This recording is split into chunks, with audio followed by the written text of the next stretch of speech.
Hello दोस्तों, स्वागत है आपका फ्रेंड स्टडी सर्किल चैनल में। और दोस्तों, आज के इस वीडियो में हम बात करेंगे UP triple S C PET exam 2022 के होने वाले हैं, जो उसी के बारे में स्पेशल आप लोग के लिए वीडियो बन रहा है। और सजेशन है, जो भी नए स्टूडेंट हैं, पुराने स्टूडेंट को कहने की बात नहीं है, लेकिन जो भी नए स्टूडेंट हैं जो एग्ज़ाम में पहली बार बैठने वाले हैं, तैयारी अच्छी किए हुए हैं और क्या गलती करेंगे क्या नहीं करेंगे, तो एक छोटी सी सुझाव है। यदि आप इस पे गौर करेंगे तो हो सकता है कि कुछ आपके अंदर इम्प्रूवमेंट आ जाए। पहली चीज़ तो आप लोग को बताना चाहूँगा कि कोर्स और सिलेबस के बारे में अब बिल्कुल ना सोचें कि आप कितना सिलेबस कवर किए हैं, क्या पढ़े हैं।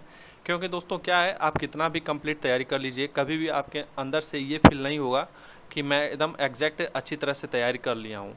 भले ही आप कितना भी पढ़ लीजिए, तो अंदर से ये आता है कि कुछ ना कुछ छूट रहा है। रिवीजन कर लेता, एक बार ये देख लेता, वो देख लेता। तो एग्ज़ाम अब आ गया है और इसके बारे में बिल्कुल ना सोचें। जो भी देंगे आप 100% अपना देंगे एग्ज़ाम हॉल में। ये सोच कर देंगे कि जो मेरे तरफ से जो आएगा उसे मैं गलत नहीं करूँगा, अच्छी तरह से दूँगा। और जो भी सिलेबस हैं, जो बचे कुचे हैं, हो सकता है कि उसमें से न आए, और यदि आता है तो यदि पढ़ा रहूँगा तो उसे अच्छे से कर लूँगा। तो कवर हुआ है कि नहीं हुआ है, आपका सिलेबस कंप्लीट हुआ है कि नहीं, इसके बारे में बिल्कुल ना सोचें। बिल्कुल स्ट्रेस फ्री रहें, थोड़ा सा भी स्ट्रेस न लें, क्योंकि ऐसे टाइम में यदि आप स्ट्रेस लेंगे तो बिल्कुल आप गलत करके आएंगे और फिर स्कोर जो है आपका कम हो जाएगा। तो बिल्कुल ये बात आप अपने दिमाग से हटा दीजिए कि मेरा कोर्स कंप्लीट नहीं हुआ, मैं अच्छी तरह से तैयारी नहीं किया। क्योंकि ये दोस्तों पीईटी है और पीईटी में आप यही कोशिश करें कि अच्छे से अच्छे मार्क्स आपके आ जाएँ। दूसरी मेन बात है कि जब आप पेपर सॉल्व करेंगे तो सबसे पहले क्या टच करेंगे, पहले आप जीएस देखेंगे। जीएस में वो पहले क्वेश्चन अटेम्प्ट करेंगे जो आपको एग्जैक्ट आ रहे हैं, जिसमें आपको कोई भी डाउट नहीं है कि हाँ ये इसका ये नहीं ये होगा।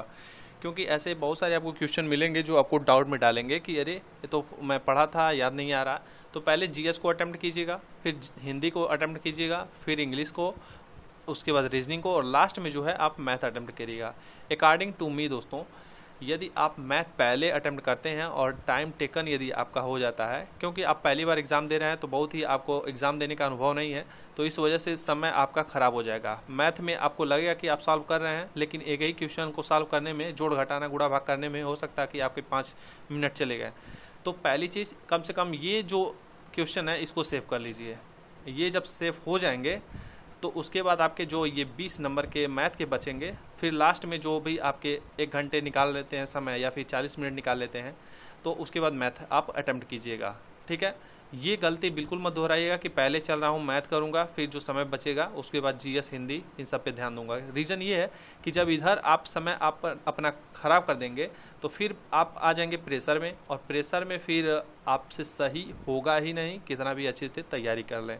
तो पहली चीज़ हिंदी, उसके बाद जीएस, इंग्लिश, रीजनिंग, उसके बाद मैथ, ये सीरीज होनी चाहिए आपके अटेम्प्ट करने की। और तीसरा दोस्तों, अंतिम पॉइंट जो है, कितना अटेम्प्ट करें।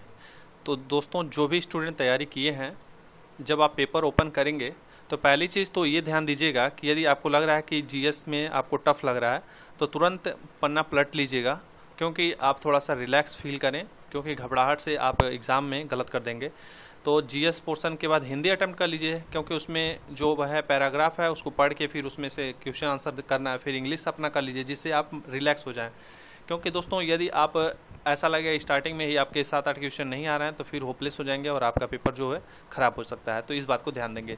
यदि आपको 60 से 70 क्वेश्चन एग्जैक्ट आ रहे हैं, ठीक है, तो आप क्या करेंगे, 10 क्वेश्चन रिस्क ले सकते हैं, वो भी 50-50। ऐसा नहीं है कि आपको चारों ऑप्शन का नहीं आ रहा है तो सब तुक्का मार दें, तो फिर आप अंदर चले जाएंगे। तो इससे बेहतर है कि यदि 60 से 70 के बीच में अच्छे आपको एग्जैक्ट आ रहे हैं कि हाँ मुझे 65 आ रहा है, 70 आ रहा है, तो उतना कर लीजिए। लेकिन 10 क्वेश्चन पे आप 50-50 खेल सकते हैं। ठीक है, हो सकता है कि उसमें 2-3 गलत हो जाएं तो भी आप प्लस में ही जाएंगे, माइनस में नहीं जाएंगे। अब ये आपके ऊपर डिपेंड करता है कि आपको 50-50 कितने क्वेश्चन आ रहे हैं। लेकिन एग्जैक्ट यदि चारों ऑप्शन आपको नहीं आ रहे हैं तो बिल्कुल टच मत कीजिएगा, क्योंकि ये क्वेश्चन जो है आपको नुकसान ही करेंगे।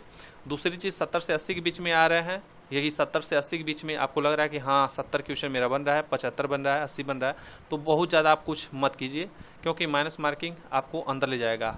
बहुत सारे स्टूडेंट हैं जो कहेंगे नहीं 100 में 100 मार देना, तो तुक्का मारने से कोई फ़ायदा नहीं होगा। आप टेस्ट दे लीजिएगा, टेस्ट आप देंगे तुक्का मारेंगे तो गलत ही आएगा। उससे अच्छा है कि मेरा सेफ स्कोर खेल लें।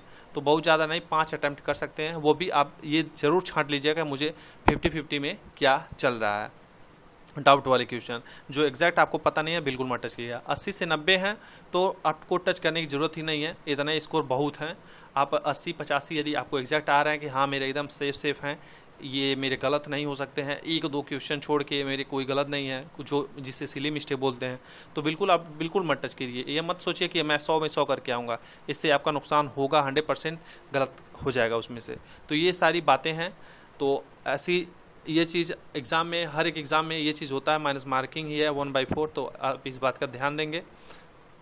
बाकी यदि आप अनुभवी हैं, आप एग्ज़ाम देते हैं, आप किस तरह से अटेम्प्ट करते हैं, तो ये आपके ऊपर डिपेंड करता है। लेकिन जो नए स्टूडेंट है इस बात का विशेष रूप से ध्यान देंगे, क्योंकि दोस्तों यदि आप ज़्यादा से ज़्यादा अटेम्प्ट करेंगे तो फिर दिक्कत हो सकती है। इस बात का आप ख्याल रखेंगे, क्योंकि इसी पीईटी सर्टिफिकेट के आधार पे आप आने वाले वैकेंसी के लिए एलिजिबल होंगे, शॉर्ट लिस्ट हो सकते हैं। ठीक है, तो ऐसा स्कोर जरूर लाइए कि कम से कम 60+ रहें। ठीक है, ऐसा स्कोर जरूर लाइए कि कम से कम 60+ रहें।